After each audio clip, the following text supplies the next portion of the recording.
Hey, Brendan, you got me out there? Off time is 27:24. I'll give you a 30 and 15, okay? All right. This is WHEC TV, proudly serving Rochester. News 10 NBC starts right now. It was a horrible scene. Two young children being pulled in a wagon by their father were hit by a car and dragged across a parking lot. It happened just last night along Lyle Avenue in Gates. The children are in critical condition but are expected to survive. News 10 NBC investigative reporter Jennifer Lukey spoke with witnesses and first responders today who came together to save these children. Well, police tell me that the woman who was driving the car had 3 small children in her car, and 2 of them were unrestrained in the back seat. They were horseplaying. She turned around to yell, and when she turned back, she realized she was losing control of the car and about to hit this pole right here. So she jerked the wheel, investigators say, which jumped the curb, and the dad was standing right about here with those kids in that wagon, and you can see the tire tracks. Instead of hitting the brake, the police say that the driver inadvertently hit the gas and dragged the wagon about 50 feet into this parking lot. This is surveillance video of the father, his 2-year-old daughter, and his 10-month-old son passing through the plaza parking lot about 20 seconds before impact. Police say when 29-year-old Latoya Palmo hit the wagon, she then mistakenly hit the gas instead of the brake, dragging the wagon with the children inside back into the parking lot. Ericka heard the dad's screams from her salon. She and others came running out to help. They are trying to pull the car up and then take the baby out, but nobody can. Bystanders tirelessly tried to free the children, but were unsuccessful. Think that you are on that scene, how you felt. Nobody can think what to do, just we want that baby to be alive, that's all we want. Everybody was like shouting, babies, please pray the God that babies are alive. That's all we want. Thankfully, Gates firefighters were at a different call just down the street. Just as the call was coming in, people had made their way down to us and were saying, hey, there's kids trapped under a car. But it wasn't just people, it was tiny children. We know we have a job to do, and so our feelings and our emotions are important, but in that moment they take second seat to the job that needs to get done. It's emotional, but doesn't change the job. They still need the care, and they need it quickly. Firefighters had the car up and the kids out within 4 minutes, but dealing with what they saw will take much longer to cope with. Afterwards, we talk to each other. That's how we de-stress. We talk to each other, we talk about the situation, talk about what we saw, talk about what we did. And what these kids, who were just out for a walk with their dad, will have to go through as they hopefully begin to heal. The driver of that car was ticketed for reckless driving. She was also issued tickets because the children in her car were not properly restrained and the car did not have a current inspection. The Gates police chief tells me they are still investigating, determining whether any of this alleged reckless behavior rises to the level of any felony criminal charges. We, of course, will continue to monitor this situation and the condition of those 2 small children. In Gates tonight, Jennifer Lukey, News 10 NBC. Jennifer, thank you. We have a traffic alert now. All roads have been reopened after an early morning crash in Henrietta. The crash happened in the area of Jefferson Road around 7 this morning. Monroe County Sheriff's deputies say the driver, a 64-year-old man, had a health issue and lost control. The truck flipped on its roof and hit a power pole.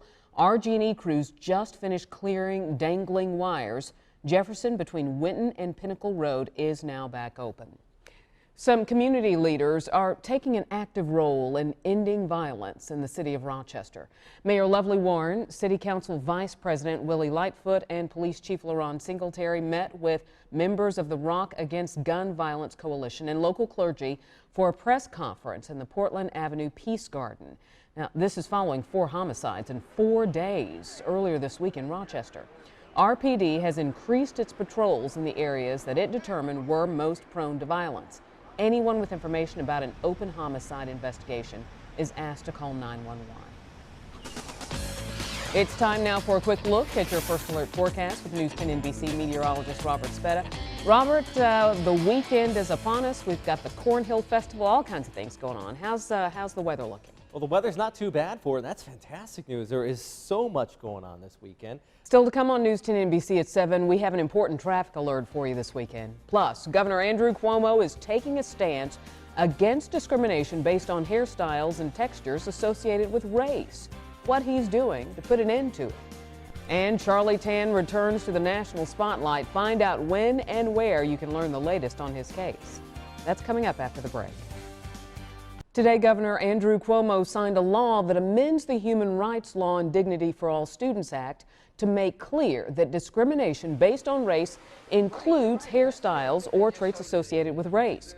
Cuomo says for much of our nation's history, people of color, particularly women, have been marginalized and discriminated against simply because of their hairstyle or texture.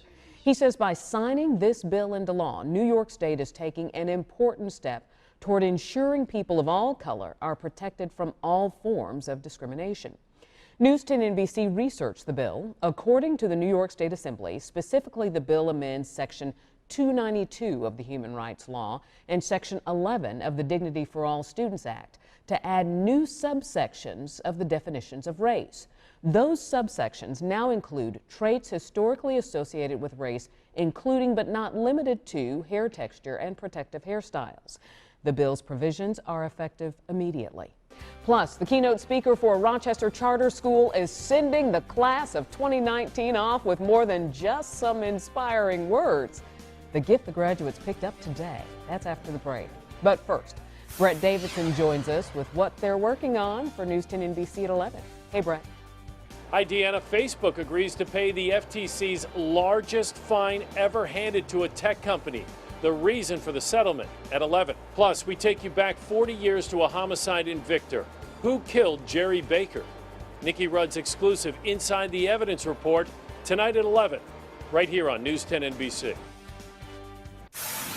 New at 7, hundreds of thousands of dollars are going toward expanding science, technology, engineering, and mathematics programming for low-income students. Congressman Joe Morelli made the announcement today. He says $370,000 in funding from the National Science Foundation has been awarded to support RIT workshops to help the community and two-year colleges, which often lack access to STEM classes, develop programs and apply for grants to bolster their opportunities in this critical field. Some local high school graduates are $1,000 richer tonight. Rochester native and Atlanta orthopedic surgeon Dr. Sadiq El-Amin agreed to give each student in the 2019 graduating class at University Prep Charter School $1,000. He made the announcement during his keynote speech at the commencement last month. Today, the students were at the school to get their checks. That gracious gift really came as a surprise to the parents, the faculty, the staff, and of course the graduates. And the opportunity itself is just surreal. I mean, to have somebody come back in the community and just give a whole graduating class $1,000 each, that came out to like $50,000. So that's just surreal. Graduate Clifton Henderson is planning to attend SUNY Brockport this fall to study education, and he wants to come right back here to Rochester and invest in the community as a teacher.